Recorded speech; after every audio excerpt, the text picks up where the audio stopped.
Allahümme salli ala Muhammed ve ali Muhammed. Euzu billahi mineşşeytanirracim. Bismillahirrahmanirrahim. Vessalatu vesselamu ala hayri halkina nebiyyina Muhammed ve alihi tayyibine tahirin. Kâlallahu Teala fi kitabihil kerim. Ve la tehsebennellezîne kutilû fi sebîlillâhi envât bel ahyâun inde rabbihim yurzakun. Sadakallahul aliyyul azim.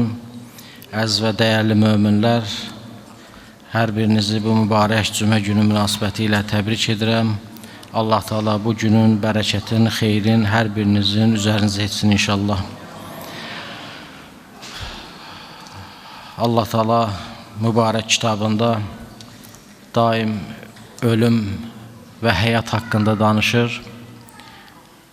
Allah Kur'an-ı Kerimdə buyurur, Allah ölümü də, həyatı da yarattı ki, sizin hansınız daha xeyir əməl görəcəyini imtihan etsin. Bilir ki, ölüm də Allah Taala'nın yaratdığı varlıqlardandır.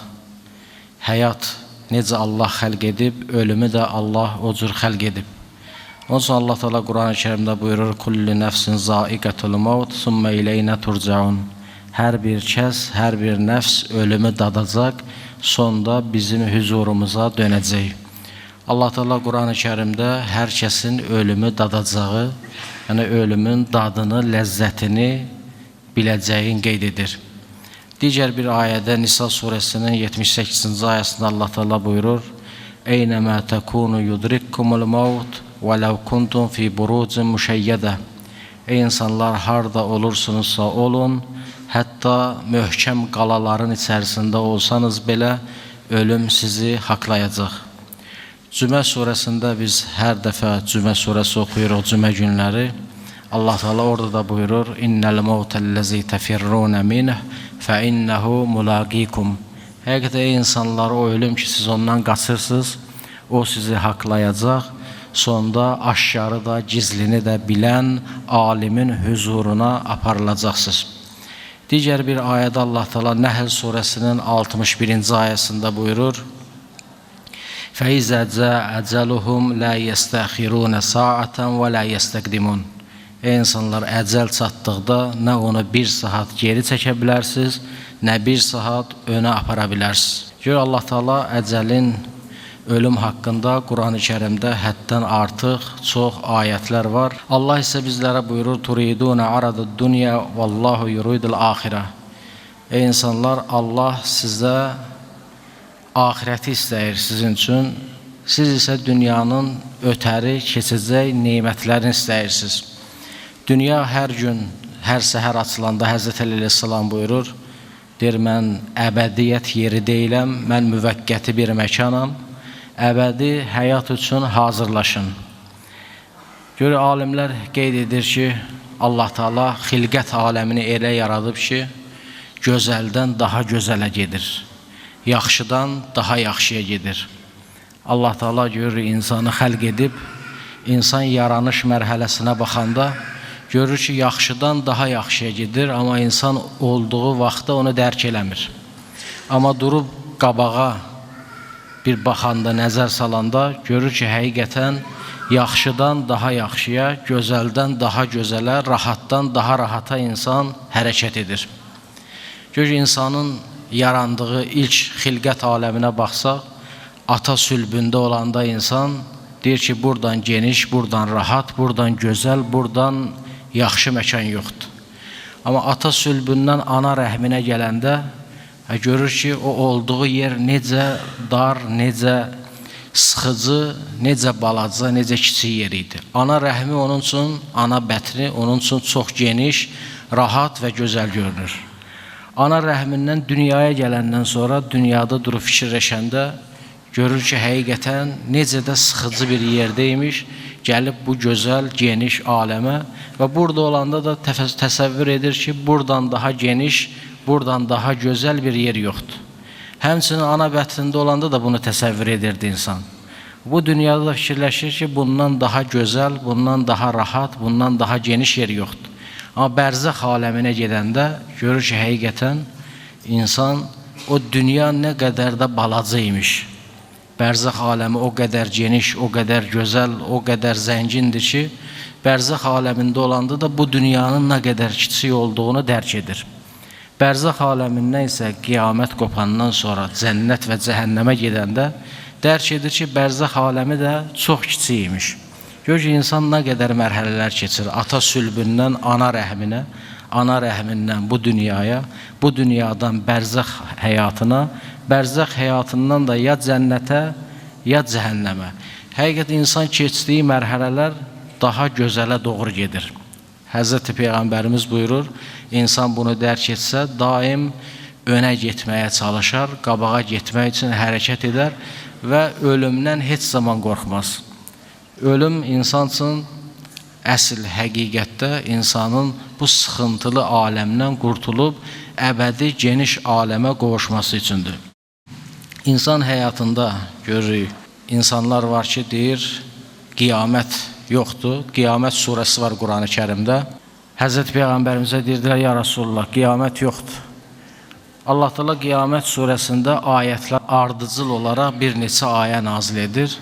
Deyir, o zaman ki, ya Peyğəmbər, onlara de ki, o zaman ki, gözlər qorxudan bərələcək, ay tutulacaq və günəşlə ay bir yerə gələcək.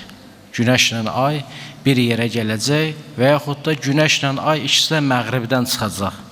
Günəş Kuvvirət surəsində biz oxuyuruq və izə şəmsu kuvvirat, o zaman günəş büküləcək. Günəş büküldüsə ay da öz işığını günəşdən alır. Günəş olmazsa ayın da işığı sönəcək. O zaman günəşlə deyir, ay bir yerə gələcəyi zaman insan dünyada sıxıntıdan qaçmaq üçün axirətdə də sur üfləndən də sonra insanlar qəbirlərdən səpələnmiş kəpənəklər kimi deyir, yayılacaq. İnsan bu təhlükədən xilas olmaq üçün qaçmağa yer axtaracaq. Allah deyəcək, kəllə, lə məfər. Xeyr, əsla Allahın huzurundan başqa qaçacaq yeriniz yoxdur. O zaman deyir, Allah Teala buyurur, o zaman insanlar öz bəhanələrini gətirməyə çalışacaq. Gör ki, insan bəhanə gətirən bir varlıq olduğu üçün əslində Allahın görməsi kifayət edir, çiynimizdə mələyə ehtiyac yoxdur. Allah Quran-ı Kərimdə buyurur, insanın gözləri və qulağı və bədəninin dərisi şəhadət verəcək. Yasin surəsində buyurur, əllər danışacaq, ayaqlar şəhadət verəcək. Gör ki, insanın Allah Teala Quran-ı Kərimdə çox yerdə buyurur ki, insanın kitabı ona kifayətdir. Əlavə şahidə ehtiyac yoxdur. Ən gözəl şahid insanın özüdür. Allah Teala bu Qiyamət surəsində də buyurur, insan özünü tanımaqda ən gözəlidir. Yəni insan hamıdan yaxşı, insan özünü tanıyır.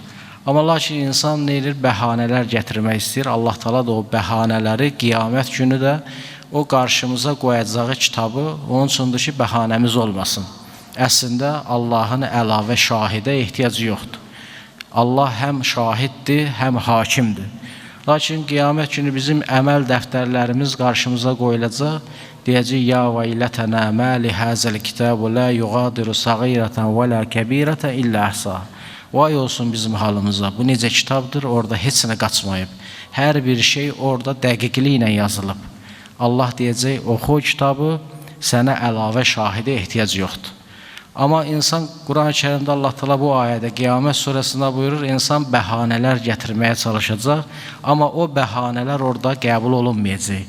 Çünki insanın əli danışacaq, ayağı şəhadət verəcək. Onun üçün Həzrət Peyğəmbərimiz buyurur, ölüm insanın əbədiyyata, Allahına qovuşmasıdır.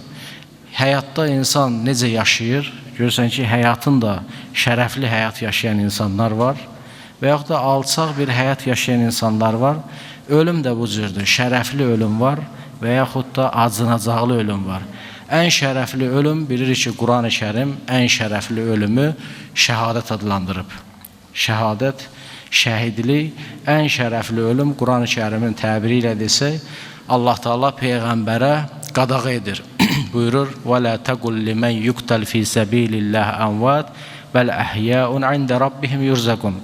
Ya Peyğəmbər, Allah yolunda öldürülənlərə öyle demə, onlar Allah qatında, yəni bərzəx aləmində ruzulənirlər. Allahın xüsusi nemətlərindən qidalanırlar. Burada digər bir ayədə Allah Teala çox gözəl bir ayədir. O ayədə Allah Taala şəhidlərin məqamını çox gözəl şəkildə izah edir.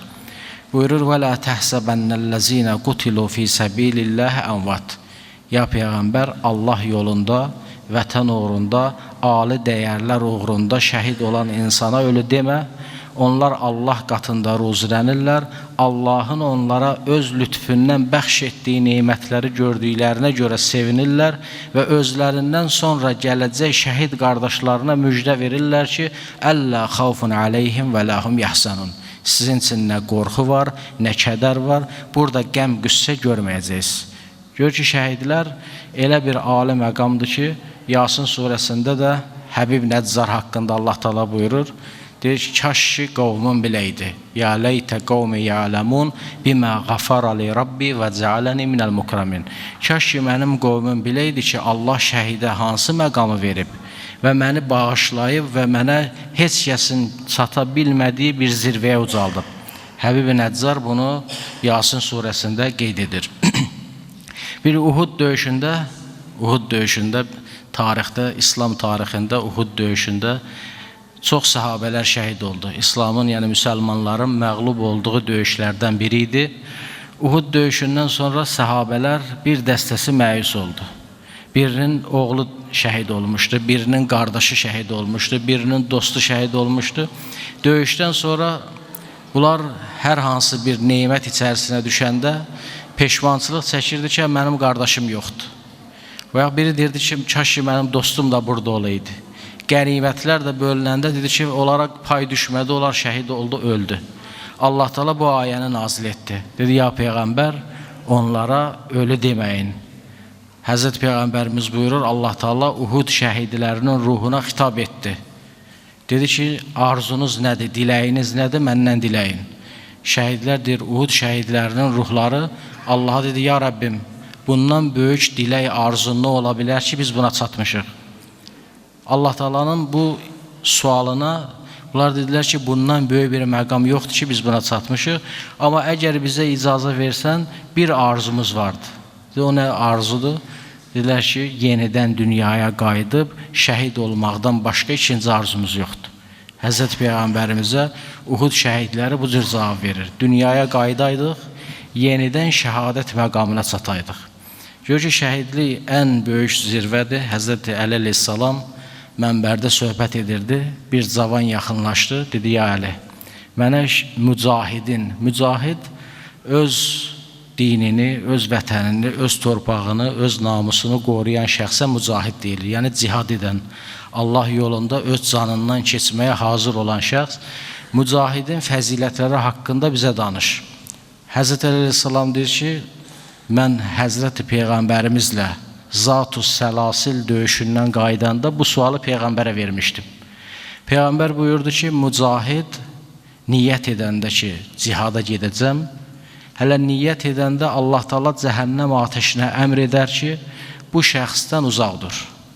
Hələ ilk niyyətində hələ döyüşə qatılmayıb. Elə ki, deyir, həmən şəxs gəlib öz ailəsi ilə görüşüb, vidalaşıb, döyüşə getməyə hazırlaşanda, deyir, Allah onun bütün günahlarını əff edər. Sonra isə deyir, həmən o mücahid ki, döyüş meydanına girəndə, mələklər həmən şəxslə fəxr edər. Deyər ki, ya Rəbbim, nə yaxşı ki, sən bu cür insanları xəlq etmirsən, yer üzərində ədaləti bərqərar edib, zalimin qarşısında dayanan var. Cihad təkcə kimisi öldürmək mənasında deyil, cihad haqqı bərqərar edib, zalimin qarşısında dayanmağa cihad deyilir. Mələklər deyir, həmən şəxslə öyünər, deyər ki, ya Rəbbim, nə yaxşı ki, sən bu cür insanları, bu cür ürəkli, bu cür dinini sevən, vətənini sevən insanlar yaratmışsan ki, zülmün qarşısında dayanıb, haqq ədalətin səsini ucaltmağa, hazır olmağa canını verən insanlar var. Mələklər deyir, həmən o şəxslə öyünər, hər günü üçün 100 abidin ibadəti yazılar. Hər günü üçün 100 abidin ibadətinin savabı həmən şəxsə yazılar. Deyir, elə ki, o döyüş meydanına girdi, döyüş meydanına girəndə, həmən şəxs döyüş meydanına girəndə səmadan bir səs gələr. Deyər ki, cənnət sizin qılınclarınızın kölgəsindədir. Cənnət sizin qılınclarınızın kölgəsindədir. Yəni, artıq cənnətə doğru hərəkət edirsiniz. Və sonda Həzrət Peyğəmbərimiz buyurur, şəhid yerə düşəndə, yəni elə ki, şəhidə zərbə dəyir, yerə düşür və buyurur, şəhidə dəyən zərbə qızmar günəş altında içilən sərin sudan şirindir. O şəhidə dəyən zərbə, görürsünüz, şəhidlərimiz gülə-gülə şəhadətə yetir. Əslində o zərbə ki, onlara dəyir, Peyğəmbərimiz buyurur, qızmar günəş altında sərin sudan içilməsindən daha şirin gəlir onlara. Necə Həzrəti İmam Hüseyin əleyhissalam Əli Əkbərdən soruşur, deyir, ölüm nədir? Deyir, əl-mavtu əhlə minəl əsəl. Ölüm mənim üçün baldan da şirindir. O şəhidlər üçün də ölüm baldan şirin olur. Nə üçün? Çünki cənnəti artıq görürlər. Şəhid şahid deməkdir, yəni cənnətdəki məqamını görür. Cənnətdəki uca zirvə məqamını gördüyü üçün onlara heç bir qəm qüssə olmur. Və buyurur, şəhid yerə düşəndə, torpağa düşəndə yerdən bir nida gəlir. Deyir, salam olsun paş cisimdən qalxan paş ruhlara. Görür ki, yer özü də xüsusi bir nida edir. Deyir, salam olsun paş cisimlərdən qalxan paş ruhlara. Sonra Həzrət Peyğəmbərimiz buyurur, Allah Taala xitab edərək buyurur, deyir, bunların arxası özlərindən sonra arxada qoyub getdikləri şəxslərin hamisi mənim. Görsən, bir şəhid dünyasını dəyişir, qoca atası qalır, anası qalır, övladı qalır. Peyğəmbərimiz buyurur ki, Allah deyir ki, arxasında qoyub gedən şəxslərin hamisi, himayətçisi mənəm. Hər kəs onları sevindirərsə, məni sevindirər. Hər kəs onları kədərləndirərsə, məni kədərləndirər. Gör ki, bu mübarək hədisdə Allah Taala şəhidin hansı zirvədə, hansı məqamda olduğunu qeyd edir. Və bu günlərdə şəhidlərimizin anım günləri də Allah Taala məkanların, məqamların uca etsin. Allah Taala onları Peyğəmbər və əhl-i beyti ilə inşallah məhşur etsin. Allah qatında ən dəyərli, ən hörmətli, ən izzətli şəxs təqvalı olanlar da Allah Quran-ı Kərimdə buyurur, İnnə əkrəməkum indəllah ətqakum. Həqiqətən Allah qatında ən hörmətliniz, ən təqvalı olanınızdır, ən pəhrizkar olanınızdır, ən əxlaqlı olanınızdır. İmam Cəfər Sadiq əleyhissalam da buyurur, Allah Taala Quran-ı Kərimdə Həzrət Peyğəmbərimizi çox namaz qıldığına görə, çox oruç tutduğuna görə tərif etmədi. Lakin buyurdu, İnnəkə lə'alə xuliqin azim. Allah Taala Peyğəmbəri tərif etdi, gözəl əxlaq sahibi olduğu üçün. Biz namazı, orucu, xumsu, zəkatı vacibi ibadətimizdir, Allah üçün yerinə yetiririk.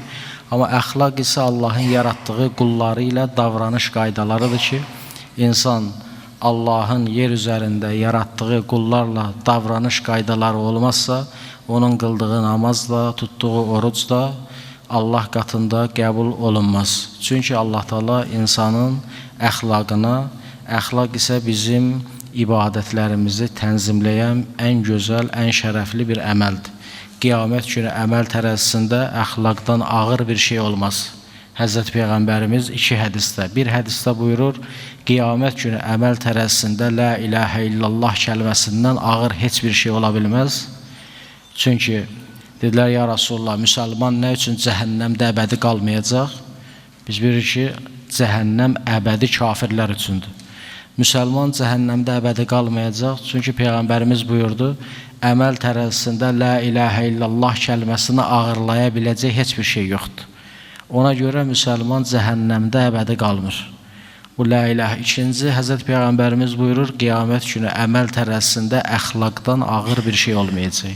İnsanın gözəl davranışı, gözəl əxlaqı onu qiyamət günü xilas edən amillərdən biridir. Və biz bilirik, bu mübarək günlərdir, şəhidlərimizin anım günləridir. 2020-ci ildə sentyabr ayının 27-sində uzun illər işğal altında olan torpaqlarımız azad oldu. Allah Teala Quran-ı Kərimdə də buyurur, Allahın sizə verdiyi nemətləri xatırlayın. Xatırlayın və xatırladın. Çünki bu da bizə verilən Allahın ən böyük neməti idi ki, öz işğal altında olan torpaqlarımızı azad etdi və ən böyük şərəf, ən böyük fəxir də odur ki, biz bu tarixi canlı şahidiyik. Bəzi görsən ki, bəzi tarixləri biz oxuyuruq ki, bu cür qələbələr olub, amma biz bunun canlı şahidiyik. hər bir məntəqə, hər bir kənd, hər bir rayon alınanda biz bunu göz yaşları ilə, sevinclə qarşılayırdıq. Yəni, ömür boyu heç bir vətəndaş bunu unuda bilməz. Ən gözəl hisslər idi ki, o hissləri biz yaşadıq. O hisslərdən gözəl, ali bir hiss demək olar ki, biz ömrümüzdə bəlkə də yaşamamışdıq ki, hər gün izləyirdik ki, hansı məntəqə, hansı rayon, hansı kənd işğaldan azad olunub. Səbirsizliklə otururduq və bunu gözləyirdik və o hissdən də gözəl hiss bizə o hissləri yaşadan ilk öncə Rəbbimizin iznindən sonra isə bizim öz canını verən şəhidlərimiz oldu. Allah Taala məqamlarını uca etsin və 27 sentyabr ölkənin hər bir yerində şəhidlərin anım günü kimi qeyd olunur. Şəhidlər xiyabanına gedirik, onları yad edirik. Onları yad etmək, onlar haqqında danışmaq, onları ziyarət etmək özü hələ ən böyük ibadət, ən böyük itaətdir. Çünki şəhidlik elə bir zirvədir ki, o zirvədən üstün bir məqam yoxdur. Biz bunu hər dəfə danışırıq, qeyd edirik, hədislərdə də qeyd olundu ki, əziz Peyğəmbərimizin Həzrət Əli əleyhissalama dediyi hədisdə də şəhidlərin arxasında qoyduğu şəxslər Allahın himayəsindədir. Yəni, onları da yad etmək bizim hər birimizin həm dini, həm vətəndaş olaraq borcumuzdur ki, şəhidlər var ki, övladları qalıb, şəhidlər var ki, yaşlı ata-anası qalıb. Onlar hamısı bizim həm övladımız, həm ata-anamızdır. Çünki onlar bizim vətənimiz, bizim torpağımız, bizim namusumuz, bizim qeyrətimiz uğrunda öz əziz canlarından keçiblər. Və bu şərəfli günləri yaşatdıqları üçün onların daim ruhları qarşısında baş əyirik, Allaha şükürlər edirik ki, bu şərəfi bizlərə yaşatdı və Allahın ən böyük nemətlərindəndir. Və hədislərdə qeyd olunur ki, inşallah çox sözümü uzatmaq istəmirəm, bu günlər daim dualarla bütün məscidlərdə şəhidlər haqqında onların ruhuna dualar oxunur, Qur'an ayətləri oxunur, tilavət olunur və hər kəsin imkanı var gedib şəhidləri məzarında ziyarət edir və hər birinin adını qeyd etmək, onları yad etmək özü hələ ən böyük ibadətlərdəndir. Və son sözümü Həzrət Peyğəmbərimizin mübarək sözü ilə bitirmək istəyirəm. Peyğəmbərimiz buyurur, Mən matə alə hubbi Muhammedin və əli Muhammed mətə şəhidən. Hər kəs Peyğəmbər və ali Peyğəmbərin sevgisi ilə dünyasını dəyişərsə, şəhid kimi dünyasını dəyişər. Çünki şəhidlər sərvəri İmam Hüseyin əleyhissalam şəhidlik məktəbini qoyan, şəhidlik dərsini bizlərə hər il məhərrəmlikdə biz əbəs yerə yığışmırıq. Yığışırıq bu məktəbi yaşadaq və yaşayaq və gələcək nəsillərə də ötürək ki, şəhadət məktəbin İmam Hüseyin əleyhissalam. Təbii ki, İmam Hüseyin əleyhissalamdan qabaq da şəhidlər olub. Uhud döyüşündə şəhidlər olub, Bədir döyüşündə şəhidlər olub, İslamın çox şəhidləri olub. Amma İmam Hüseyin əleyhissalama şəhidlər sərvərin deyən Həzrəti Rasulullah olub və o da öz canını ən son tarixdə görür, İslamın ən son tarixində öz canını, öz övladlarını nəyi var idisə Allah yolunda keçməyi bizlərə göstərdi ki, insan Allah yolunda canından da, qanından da, malından da, dövlətindən də hər bir şeydən keçməyə hazır olmalıdır. Onun üçün hər kəs Əhl-i Beyti deyir, məni və Əhl-i Beytimin sevgisi üzərində ölərsə, qiyamət günü şəhid mislində olar. Nəyə görə? Çünki Əhl-i Beyti sevirsənsə, deməli sən onu tanıyırsan. Tanıyırsansa onların məktəbi şəhadət məktəbidir. Yəni, lazım gəldikdə öz canından keçməyi, bacarmağı bilmirsənsə, o deməkdir ki, sən Əhl-i Beyti tanımırsan və onu sevmirsən. Allah Taala bizi Peyğəmbər və Əhl-i Beytindən ayrı salmasın. Bismillahirrahmanirrahim. İnnə a'taynəkəl kəvsər fəsalli li rabbikə vənhər innə şəniəkə huvəl əbtər. Sadaqallahul aliyyul azim.